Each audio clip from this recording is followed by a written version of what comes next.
सानामी ने गेनिया को कभी अपने पास नहीं आने दिया, उसे उसने इंसल्ट किया, रिजेक्ट किया और एक पॉइंट तक तो ये भी कह दिया कि वो उसका भाई नहीं है। जिस इंसान को इतना दूर रख रहा था वो उसी इंसान को डीमन स्लेयर की दुनिया से बचाना भी चाहता था। तो प्रॉब्लम गेनिया नहीं था, प्रॉब्लम था सानामी का लॉस के साथ का रिलेशनशिप। सानामी ने इतने लोगों को खो दिया था कि उसको लव करना और लूज करना ऑलमोस्ट एक एक्सपीरियंस बन चुका था। और गेनिया उसके पास बचा हुआ आखिरी भाई था। सानामी का ट्रॉमा डीमंस के साथ स्टार्ट नहीं हुआ, वो उसके घर में स्टार्ट हुआ, उसके मदर और सिबलिंग के साथ। बचपन में सानामी अपने भाई बहन की केयर करता था और वो उनका सबसे बड़ा भाई था। गेनिया उसके सबसे क्लोज सिबलिंग्स में था। और फिर उस रात उसकी मदर डीमन बनकर घर लौटी। सानामी के सामने उसके भाई बहन मरने लगते। जब तक वो अपनी मदर को रोकता है तब तक सब खत्म हो जाते हैं। घर में सिर्फ दो लोग बचते हैं, सानामी और गेनिया। गेनिया उस मोमेंट को कम्प्लीटली अलग तरीके से देखता है, उसे सिर्फ अपने भाई बहन की बॉडीज दिखती है और सानामी उसकी नजर में वो अपनी मदर का किलर बन चुका था। गेनिया उसे ब्लेम करता है लेकिन सानामी फिर भी ब्लेम नहीं करती। उस वक्त सानामी के लिए एक ही चीज इम्पोर्टेंट थी, गेनिया जिंदा था। और शायद यहीं से सानामी के अंदर वो बिलीफ चालू हुई कि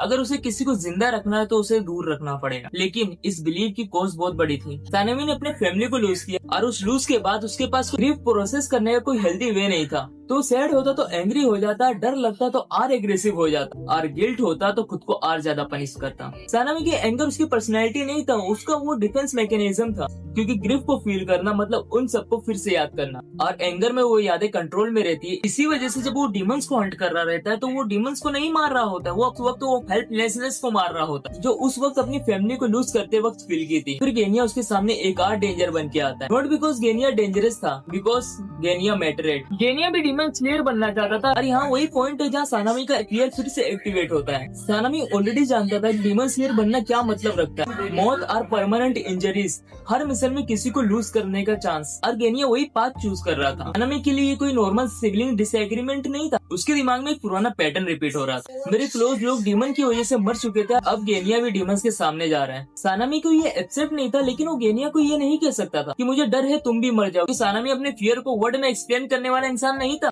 वो क्या करता है, गेनिया को पनिश करता है, उसे हर्ट करता है, उसे रिजेक्ट करता है, क्योंकि उसे इमोशनल डिस्टेंस, उसे फिजिकली डिस्टेंस जैसी लगती है। और गेनिया उसे हेट करेगा और शायद उसके पीछे नहीं आएगा, और गेनिया उसको भाई बनना छोड़ देगा।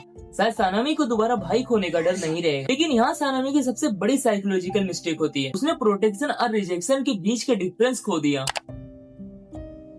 गेनिया के पर्सपेक्टिव से देखो तो सानामी का इंटेंशन मैटर नहीं करता, उसे सिर्फ एक बिहेवियर दिख रहा है जो उसका बड़ा भाई उसे एक्सेप्ट नहीं कर रहा, उसे अपने पास नहीं चाहता, जो उसे डीमन स्लेयर बनने की चॉइस को रिस्पेक्ट नहीं करता। और यही ट्रेजेडी है। सानामी का इंटरनल मैसेज था, मेरे पास मत आओ, मैं तुम्हें लूज नहीं करना चाहता। और गेनिया ने सुना, मुझे तुम्हारी जरूरत नहीं है। एक ही रिलेशनशिप और दो कम्प्लीटली डिफरेंट रियलिटी। और यहीं से सानामी का ट्रॉमा गेनिया की रियलिटी बनने लगता है। सानामी जिस चीज से गेनिया को प्रोटेक्ट करना चाहता था, उसी प्रोटेक्शन ने गेनिया को इमोशनली हर्ट करना शुरू कर दिया। और सबसे डेंजरस पार्ट, गेनिया फिर भी उसे अपना भाई मानता रहा। सानामी उसे पुश करता रहा, गेनिया वापस आता रहा। ये हेट्रेड और रिजेक्शन अटैचमेंट को इंस्टेंटली डिस्ट्रॉय नहीं करते, स्पेशली जब सामने वाला तुम्हारा अब भी फैमिली हो। सानामी के लिए गेनिया सिर्फ एक यंगर ब्रदर नहीं था, वो एक प्रूफ था कि उसके पास अब भी कुछ था लूज करने के लिए। और इसीलिए गेनिया को प्रोटेक्ट करना उसके लिए कोई नॉर्मल कंसर्न नहीं था, it was anticipatory grief, lose होने से पहले ही लूज को फील करना। सानामी ऑलरेडी इमेजिन कर रहा था कि एक दिन गेनिया भी उसके सामने ही मर जाएगा। और जब तुम किसी लूज को पहले से इमेजिन करने लगते हो तो तुम्हारा डिसीजन प्रेजेंट रियलिटी से नहीं, फ्यूचर के फियर से कंट्रोल होने लगता है। सानामी गेनिया को नहीं देख रहा था, वो उस पॉसिबिलिटी को देख रहा था जहाँ गेनिया भी उससे छिन गया। इसीलिए उसको अपने पास रखने के बजाय उसे दूर करता रहा। क्योंकि कभी कभी ट्रॉमा इंसान को ये बिलीव करा देता है कि अटैचमेंट